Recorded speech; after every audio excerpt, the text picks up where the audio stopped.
Hey, it's me.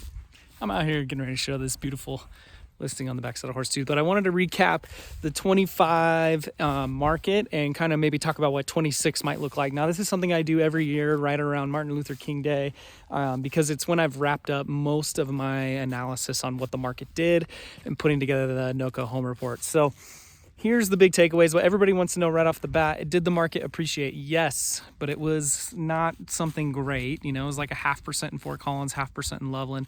Greeley actually was hotter. They were at like 2.5%. So that's pretty attractive. You know, given where the market's been, I think that, you know, when I talk to people, you know, at parties and, you know, people are coming up to me asking me questions because they know I'm in real estate, a lot of times what they ask me is like, why are there so many listings on the market? And I think a really important distinction to know is we don't have really a lot more listings. We don't have like an oversupply of listings. There are more than there have been, but really what you're noticing is how long those listings are staying on the market. And that's due to just tepid buyer demand. I mean, that's really two reasons why. The first one you probably know, and that's interest rates are higher than what they were in pre-pandemic times, just during pandemic times. Over the last 10 years, you know, we're at 5.5% right now. 6% right now, and those are on a glide path down. And so rates are getting more favorable.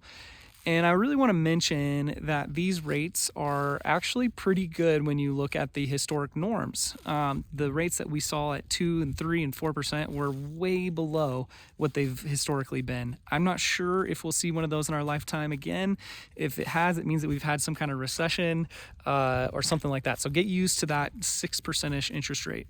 The second reason why buyer demand has been so tepid is because we haven't really had any net migration to the area. There hasn't been any employment growth or anything like that really to speak of. In fact, it's been a little net negative. And as employment goes, so does real estate. So if we don't have people moving here, if we don't have jobs or people making more money, then real estate will be flat. So those are the big takeaways. We actually had a few more listings, so we had a few more sales. The market is actually moving really nicely right now. It's very balanced.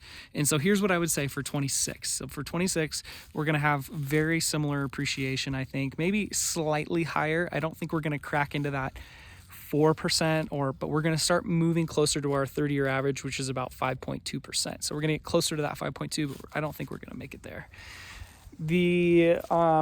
The second thing I think you should know for 26 is right now is it just like it's like contingent folks are doing really well and doing a lot of real estate. So it's like if you have a house to sell in order to buy the next one, well, you're in luck. This market's kind of tailored for you. It feels really good to be doing that right now. So it's comfortable.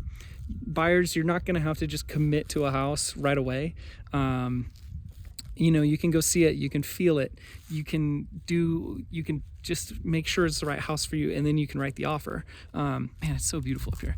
I'm on the backside of Horsetooth showing property, but for sellers, you're doing great too. Like if you have a good house, you're gonna sell your house. Don't worry about that. It's not like you can't sell a house in this market. Like I said, we sold more homes in 25 than we have as of recently. So that's huge.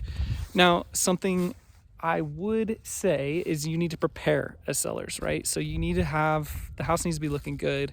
You need to have your pre-inspection done. You need to, there's things that you can do to position yourself well, and you're not going to go get some crazy pie in the sky number, but we're going to go and we're going to get a really good number.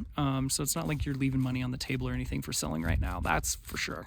So if you guys have questions, I hope that answers your questions for 25 and 26. Be looking out for the Noco home report here soon. And I look forward to seeing you guys in 26. See ya.